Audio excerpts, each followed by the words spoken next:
6070 টকা। মুখ্যমন্ত্ৰী মহোদয় ভালকে শুনি লওক, মই একেই মাহৰ মে' মাহৰ তুলনা কৰি আছোঁ। সেই একেই মে' মাহত যিমানকেইটা বস্তু আমাৰ ঘৰত আছিলে সিমানকেইটা বস্তু এতিয়াও আছে, আৰু সেইকেইটা বস্তুৰ একে বিল আহিছে।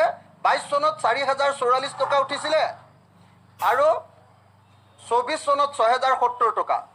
23 চনত উঠিছিলে 3012 টকা। তেতিয়ালৈকে স্মাৰ্ট মিটাৰ লগোৱা নাই। 23 চনৰ মে' মাহত 3012 টকা আৰু 24 চনৰ মে' মাহত উঠিলে 6070 টকা।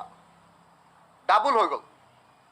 3012 টকাৰ পৰা 6070 টকা দুগুণ হৈ গ'ল। এইটোৱে হ'ল স্মাৰ্ট মিটাৰৰ লুণ্ঠন। সামগ্ৰী একেগিটাই আছে, একেই বস্তুৱে ব্যৱহাৰ কৰিছোঁ, কিন্তু আমাৰ 3012 টকাৰ পৰা মে' মাহত 2023 তাৰিখৰ 2024 চনৰ মে' মাহত আমাৰ আহিলে 6070 টকা। জুন মাহত 2022ত আহিছিলে 4999 টকা, 5000 টকালৈ এটকা কম। আৰু 24 চনৰ জুন মাহত আহিলে 7101 টকা। 22 চনত আহিছিলে 4999 টকা,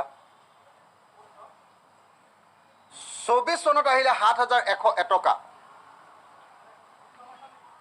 জুলাই মাহত আহিছে, 22 চনত আহিছিলে জুলাই মাহত 6920 টকা।